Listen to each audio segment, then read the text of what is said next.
I'm going to be teaching you all about telemedicine. Since we are all athletic trainers, this is a new thing that we learned in my DAT program about how, this can be the future, and right now we have the technology for this to be the present, and a lot of hospitals are kind of getting into telemedicine. You guys just respond back about what you think telemedicine is when the first thing you think of when I hear, say telemedicine. Telemedicine. I don't know. It makes me think of like a TV or something like that. Yeah, that's what I thought of too. Like, wait, we're just doing like television, like medicine. I don't know how that works, but so it's just like this. So it's saying, I'm away on vacation or my patient is sick at home. I can telemedicine into them, so Skype, Google Hangouts, into them, and then try to diagnose them, help them with their prescriptions, help them with their rehabilitation exercises, all through Skype. So it just saves time, it saves energy for people traveling in if they can't, and it kind of makes just it a little bit more efficient, easy way of communicating with your patients. So right now, a lot of people are, it's happening a lot with neurology because neurologists are like decreasing in the field of medicine, not decreasing, but we're just not gaining a lot of neurologists, so there's not a lot to consult. And so when a patient is at the hospital and they need help with a surgery or a diagnosis, there's actual neurologists that just stay by the telemedicine screen and will help you through the whole entire surgery, the consult. And it's just, at first I thought, wow, this is really crazy. I never imagined doing this. And then when I've read more information on it, we've definitely, it's definitely kind of opened my eyes to it. Has anyone seen anything like this or heard anything about from your patients or about someone consulting them through the screen? I've never heard of this. Yeah. I know. It's a new concept, but it's been done, and I've never heard of anything like this before. So for whoever's watching this, Steph's microphone is not working right now, so she will be typing her answers through here. But yeah, so I hadn't heard of it before either. One of our assignments we had to do is do telemedicine and actually do an evaluation on one of the people in our cohort. So I Skyped into a member of my cohort, and he had like an SP like we used to do in undergrad, like had a knee injury, and I would have to eval it. It was definitely different, but I was successful in evaluating his injury and being able to talk to him. So I was literally would just have him step back and be like, okay, take me through your full range of motion. And I worked on doing resisting motions, but I had to communicate that all through words and say, so grasp your left wrist and resist yourself down, and can you do that? So it's definitely different, but it's definitely being a lot more used, and I can see it becoming more popular. Can you guys ever imagine yourselves doing this? Is there any situations where you think this would become in handy for any of your patients, I guess, or in the future or present now because we have the technology?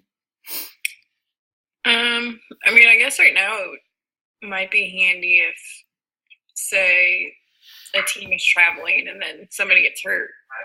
Yeah. Then possibly do that. But yeah, other than that, I find it really difficult. I want, Court, you're the only one right now that we can speak to, and I don't want to put you on the spot, so if you're uncomfortable, just let me know. But it's me, you, Steph, and Anthony, so we know each other. Interesting. Anthony. But talk hey, Anthony, can you actually mute? Mute your speaker because we're getting feedback from it. And then You just, want me to mute yeah. you? No, like, so just mute like when you're like the button by your end, like the end conversation button, just hit that. Why? Because I don't echo until you turn that on. Okay. And then just type in can you see our conversation in the corner? Just type in that conversation, and then I'll answer like all your questions. So Steph wrote, I think that it could be very useful in the case that when teams are traveling without an athlete trainer. Before I start typing in this box, is it going to be... It will be seen. Are you recording on Yes, this is recorded and it will be seen. This is real life. This is real life. Okay. I won't ask you exactly the question. Yeah, don't ask any inappropriate questions, Anthony. Okay, so Steph, she said, traveling without an athletic trainer, for instance, if it's the tennis team, I don't travel with any of them, they could video chat to see me what the problem is. And that's where I think it would be very handy too, saying if I am just gone for the day or if someone's traveling and they can't tell if this is something that needs to go to the doctor, if I can handle it the next day, if I can treat them, if they need to go to the emergency room, and then we can easily just hop on here. I can see what the limitations are, their disabilities are, and then give them advice for what they can do when they get home tonight. So ice, rest, compress, I don't know. So, and I can give them that information and they can kind of ask me any questions they have, and then we can treat it in person later on the next time I see them. So it's definitely a very helpful thing.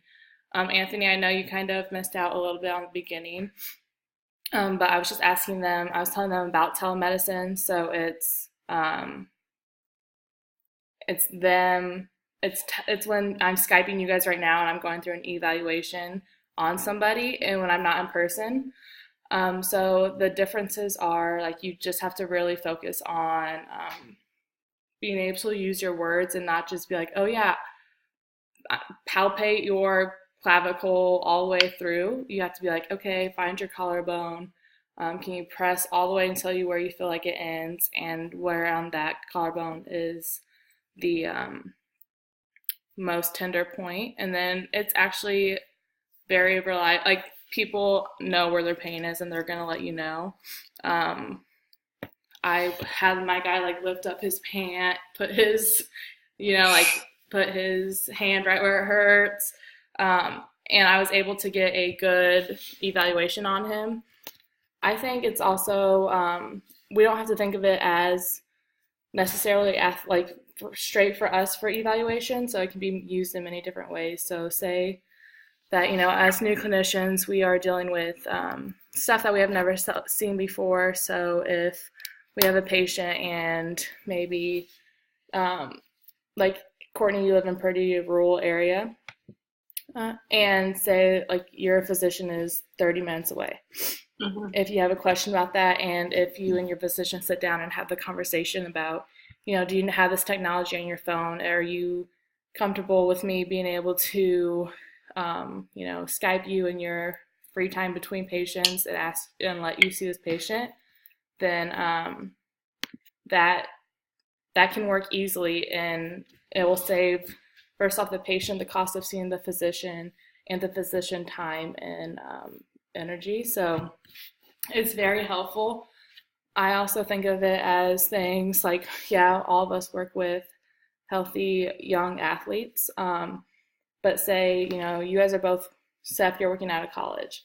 And so say one of your patients gets injured. Their parents are 30 states away. Is that even possible? I don't know.